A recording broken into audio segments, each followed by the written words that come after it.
हमने पढ़ा था कि एनिमल्स के अंदर रिप्रोडक्शन दो किस्म की होती है, सेक्सुअल रिप्रोडक्शन और एसेक्सुअल रिप्रोडक्शन।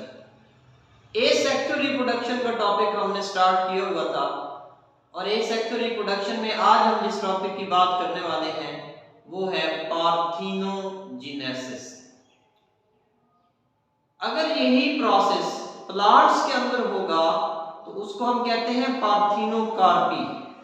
ये भी पार्थिनोकार्पी की तरह ही है, लेकिन यहाँ पे प्रोसेस क्योंकि एनिमल्स के लिए है तो हम इसको नाम देते हैं पार्थिनोजेनेसिस। ये दोनों आपस में मिलते जुलते टर्म्स हैं, पार्थिनोकार्पी और पार्थिनोजेनेसिस।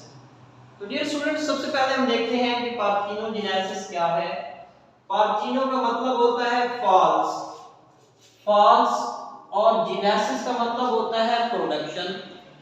तो इसमें जो नेचुरल रिप्रोडक्शन का तरीका होता है वो नहीं हो रहा होता, बल्कि एक फॉल्स मेथड इस्तेमाल हो रहा होता है। ये जो इसका लफ्जी मतलब है हम वो देखते हैं। अगर हम इसकी डेफिनेशन की बात करें तो development of egg into new individual without fertilization, कि फर्टिलाइजेशन के बगैर एक एग के अंदर डेवलपमेंट स्टार्ट हो जाए और वो डेवलपमेंट की वजह से नया इंडिविजुअल बन जाए, तो इसको हम कहते हैं पार्थिनोजेनेसिस।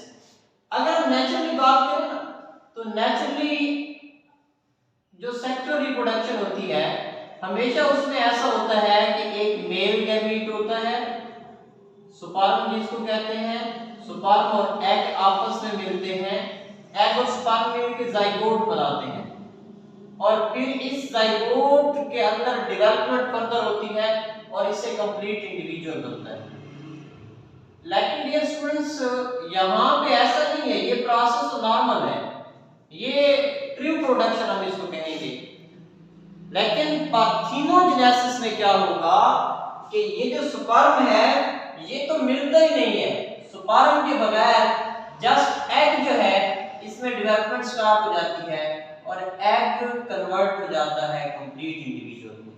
तो इसको हम कहते हैं पार्थिनोजेनेसिस, कि development of egg into new individual without fertilization. तो क्योंकि यहाँ पे फर्टिलाइजेशन नहीं हो रही तो ये सेक्सुअल रिप्रोडक्शन नहीं होगी बल्कि एसेक्सुअल रिप्रोडक्शन होगी। इसके बाद नेक्स्ट हम बात करते हैं इसकी एग्जांपल्स की, कि पार्थिनोजेनेसिस किन ऑर्गेनिजम्स के अंदर होती है। तो आंट्स के अंदर, बीज के अंदर, वेस्ट और रोटिफर, इन सब के अंदर पार्थिनोजेनेसिस पाई जाती है। इन सब के एग में ये एबिलिटी होती है कि डेवलपमेंट के बगैर वो नया इंडिविजुअल बना सकते हैं। नेक्स्ट हम इसका फायदा देखते हैं कि एडवांटेज क्या है। तो इसका फायदा ये होता है कि ये नॉर्मल जो रिप्रोडक्शन का रेट होता है उसको ये बढ़ा देता है। नॉर्मल रिप्रोडक्शन में तो स्पर्म आएगा, एग और स्पर्म मिलेंगे, फर्टिलाइजेशन होगी, जाइगोट बनेगा, जाइगोट से फिर नया इंडिविजुअल जाके बनेगा। लेकिन यहाँ पे तो ऐसा है कि स्पर्म की जरूरत ही नहीं है, जस्ट एग, फीमेल की बॉडी में जो एग्स पैदा होते हैं उन एग्स के अंदर ही डेवलपमेंट स्टार्ट हो जाती है। अगर हम इसकी टाइप्स को देखें तो डियर स्टूडेंट्स, यहाँ पे दो किस्म की पार्थिनोजेनेसिस होती है।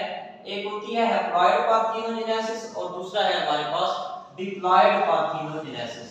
तो हैप्लॉइड पार्थिनोजेनेसिस में क्या होता है कि development of haploid egg into haploid individual without fertilization, कि एक हैप्लॉइड एग है वो हैप्लॉइड इंडिविजुअल में कन्वर्ट हो जाता है और इसमें फर्टिलाइजेशन नहीं होती, क्योंकि वैसे ही पढ़ रहे हैं पार्थिनोजेनेसिस में तो फर्टिलाइजेशन होनी ही नहीं है। तो हैप्लॉइड एग का हैप्लॉइड इंडिविजुअल में कन्वर्ट हो जाना ये क्या कहलाता है, हैप्लॉइड पार्थिनोजेनेसिस। अब इसके एग्जांपल समझने के लिए एक बेहतरीन एग्जांपल जो आपकी बुक में यहां पे दी हुई है वो है हनी बी। अब हनी बी में तीन तरह के इंडिविजुअल होते हैं इसके हाइव में। एक होती है वर्कर, सेकंड टाइप है क्वीन और जो थर्ड टाइप के मेंबर्स होते हैं वो होते हैं ड्रोन। याद रखना इसमें तीनों किस्में पार्थिनोजेनेसिस से पैदा नहीं होती। पार्थिनोजेनेसिस जब भी होगी तो सिर्फ मेल मेंबर पैदा होगा, ड्रोन पैदा होगा, जबकि अगर सेक्सुअल रिप्रोडक्शन होती है तो फिर इसमें या तो वर्कर भी पैदा होगी या फिर क्वीन पैदा होती है। अब नेक्स्ट एक छोटा सा, चलो इस टॉपिक से रिलेटेड तो नहीं है, वैसे बात कर लेते हैं कि कैसे पता चलता है कि वर्कर बनना है या क्वीन, क्योंकि दोनों ही सेक्सुअल रिप्रोडक्शन से बनती हैं, दोनों ही फीमेल मेंबर हैं। तो एक रॉयल जेली हाइव के अंदर होगी रॉयल जेली, अगर रॉयल जेली मिल जाती है तो फिर क्वीन बन जाएगी। फिर इसका जस्ट एक ही काम होगा कि इसने एग ले करने होंगे, और अगर रॉयल जेली नहीं मिलती तो वर्कर बनेगी और इसने फिर हाइव के लिए सारे काम पूरे करने होंगे। तो तीन तरह के मेंबर, एक ड्रोन, सेकंड हमारे पास है वर्कर और थर्ड हमारे पास है क्वीन। अब वर्कर तो एसेक्सुअल रिप्रोडक्शन या पार्थिनोजेनेसिस, और जो हमारे पास ड्रोन जो है ये पार्थिनोजेनेसिस से, वर्कर और क्वीन सेक्सुअल रिप्रोडक्शन से। अब इसमें अगर रॉयल जेली मिल गई, रॉयल जेली, तो फिर क्वीन, और अगर नहीं मिली तो फिर वर्कर। अब हम नेक्स्ट देखते हैं कि पार्थिनोजेनेसिस यहाँ पे कैसे होगी। तो अब इसमें हम ये देखते हैं कि ये फीमेल है हनी बी, जिसको हम क्वीन कहते हैं क्योंकि एग ले करना क्वीन का काम होता है। तो क्वीन में एक पाउच पाई जाती है और इस पाउच में दरमियान में सेप्टा होता है। अब सेप्टा के इस एक तरफ यहाँ पे जो इसको हम कहते हैं स्पर्माथिका, जो मेल मेंबर होगा वो अपने बहुत से स्पर्म्स यहाँ पे ले कर देगा क्वीन की इस पाउच में, जिसका नाम है स्पर्माथिका। अब क्वीन ने स्पर्म्स रखे हुए हैं कहाँ पे, इस स्पर्माथिका में, दरमियान में एक पर्दा है और इस पर्दे की दूसरी तरफ इस क्वीन के एग्स मौजूद हैं। अब ये एग जो है ये फ्रीली एक दूसरे के साथ नहीं मिल सकते, वजह क्या है, दरमियान में सेप्टा है। अब जो क्वीन है, क्वीन हाइव को देखती है, अगर हाइव में मेल मेंबर पैदा करने होंगे तो ये इस सेप्टा को क्लोज ही रखेगी, जस्ट एग को ले करेगी और इस एग से फिर नया इंडिविजुअल बनेगा। चूंकि हैप्लॉइड एग है और हैप्लॉइड एग से जो इंडिविजुअल बनेगा वो भी हैप्लॉइड होगा, तो ये ड्रोन बनेगा। ये पार्थिनोजेनेसिस है। इसमें स्पर्म तो रखे हुए हैं अपने पास, लेकिन हाइव की डिमांड को देखते हुए इन स्पर्म को इधर नहीं भेजेगी एग्स के पास, बल्कि स्पर्म को इधर रखती है, एग को ले करती है, और एग को जब ले करेगी तो इससे हैप्लॉइड ड्रोन पैदा होगा। ये तो कंडीशन है जब इसने ड्रोन पैदा करना होता है।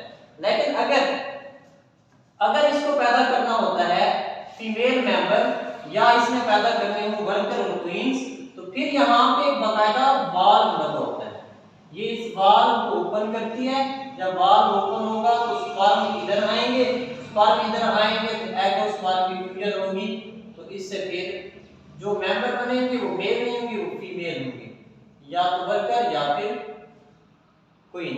तो ये सेक्सुअल रिप्रोडक्शन होगी। हमारा टॉपिक ये नहीं है, बल्कि हमने जो पहले बात की कि एग और स्पर्म की फ्यूजन के बगैर जो एग डेवलप होगा तो वो ड्रोन पैदा होगा।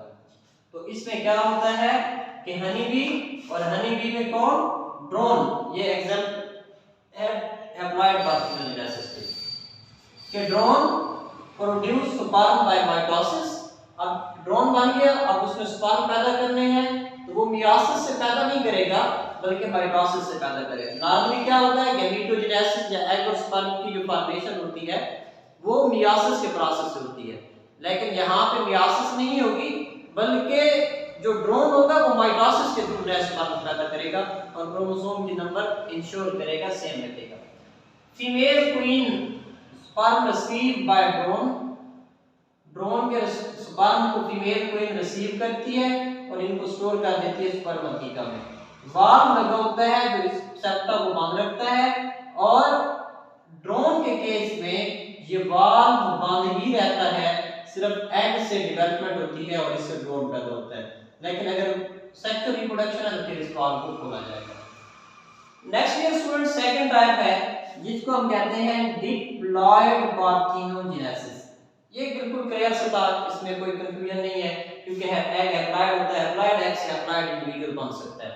यहां पे हमने लिखा हुआ है कि development of diploid egg into diploid individual, कि डिप्लॉयड एग का डिप्लॉयड इंडिविजुअल में कन्वर्ट होना। यहां पे अब थोड़ा सा प्रॉब्लम है कि एग तो डिप्लॉयड नहीं होता, हम तो आज तक यही सुनते आए हैं कि एग हैप्लॉयड होता है, लेकिन यहाँ पे फिर हमने कैसे लिखा कि एग डिप्लॉयड होता है। तो डिप्लॉयड एग से डिप्लॉयड इंडिविजुअल का फर्टिलाइजेशन के बगैर बनना, ये प्रोसेस कहलाता है डिप्लॉयड पार्थिनोजेनेसिस। इसका प्रोसेस देखते हैं, पहले आप देख लें कि डिप्लॉयड पार्थिनोजेनेसिस होती है रोटिफर में और एफिड में। याद रखना है, समटाइम पूछा जाता है कि रोटिफर में कौन सा प्रोसेस होता है, एप्लाइड पार्थिनोजेनेसिस, डिप्लॉयड पार्थिनोजेनेसिस या और एसेक्सुअल रिप्रोडक्शन के। तो रोटिफर और एफिड इन दोनों के अंदर कौन सी पार्थिनोजेनेसिस होती है, डिप्लॉयड। ये इंपॉर्टेंट पॉइंट। ये मियोसिस की एक स्पेसिफाइड टाइप है, इसको हम देखते हैं कि इसमें क्या होता है। अब फॉर एग्जांपल मैं एग्जांपल देता हूं एफिड की, और मैं ये अज्यूम कर लेता हूं कि एफिड के अंदर क्रोमोसोम की तादाद मैं अज्यूम कर लेता हूं कि 10 है। ये एफिड है, क्रोमोसोम की टोटल तादाद कितनी है, 10 है। अब नॉर्मली जब गैमेटोजेनेसिस का प्रोसेस होता है, जब गैमीट्स बनते हैं, तो हमें पता है यहाँ पे मियोसिस होती है नॉर्मल प्रोसेस में, और जब मियोसिस होती है मियोसिस 1, तो मियोसिस 1 के नतीजे में यहाँ पे क्रोमोसोम की तादाद आधी हो जाती है। एक गैमीट में 5 क्रोमोसोम और दूसरे गैमीट में भी 5 क्रोमोसोम। लेकिन ये हमने यहाँ पे लिखा हुआ है कि modified form of meiosis, modified form of meiosis. के यहाँ पे क्या होता है, होना ये चाहिए था कि ये जो 10 क्रोमोसोम है नॉर्मली 5 एक गैमीट में चले जाते हैं, 5 दूसरे गैमीट में चले जाते हैं। लेकिन यहाँ पे क्या होता है कि इसमें जो क्रोमोसोम्स थे इन्होंने एक दूसरे से अलग होना था, क्रोमोसोम का डिसजंक्शन होना था। लेकिन इस फॉर्म में क्रोमोसोम का डिसजंक्शन नहीं होता, नॉन डिसजंक्शन ऑफ क्रोमोसोम, और नॉन डिसजंक्शन ऑफ क्रोमोसोम की वजह से 10 क्रोमोसोम्स इसमें आ गए और जो स्पर्म वाला है उसमें 0 क्रोमोसोम। तो अब इसमें जो क्रोमोसोम्स हैं वो 10 है, जोड़े की शक्ल में है, तो ये हैप्लॉइड नहीं होंगे बल्कि डिप्लॉइड। अब इसमें जब ये एग डेवलप करेगा तो इस एग की डेवलपमेंट से जो नया इंडिविजुअल बनेगा वो भी क्या होगा, उसमें भी 10 क्रोमोसोम्स होंगे। तो इस तरह की जो पार्थिनोजेनेसिस होती है इसको हम कहते हैं डिप्लॉयड पार्थिनोजेनेसिस। तो डियर स्टूडेंट्स, इसमें आज के टॉपिक में हमने क्या देखा, पार्थिनोजेनेसिस की डेफिनेशन देखी, एग्जांपल्स देखे, और फिर हमने देखा बेनिफिट क्या है, एडवांटेज क्या है पार्थिनोजेनेसिस का। उसके बाद हमने ये बात की है कि पार्थिनोजेनेसिस की 2 किस्में होती हैं, हैप्लॉइड पार्थिनोजेनेसिस और सेकंड है डिप्लॉयड पार्थिनोजेनेसिस। हैप्लॉइड पार्थिनोजेनेसिस में हैप्लॉइड एग हैप्लॉइड ऑर्गेनिज्म बनाता है। इसकी एग्जांपल हमने बात की हनी बी का ड्रोन। उसके बाद हमने ये बात की है कि डिप्लॉयड पार्थिनोजेनेसिस है, ये रोटिफर और एफिड में होती है। इसमें डिप्लॉयड एग डिप्लॉयड इंडिविजुअल बना रहा होता है, और असल में ये होता क्यों है, due to chromosomal non distinction, chromosomal non distinction की वजह से। तो ये हमारा आज का टॉपिक था। नेक्स्ट फिर हम इंशाल्लाह आइडेंटिकल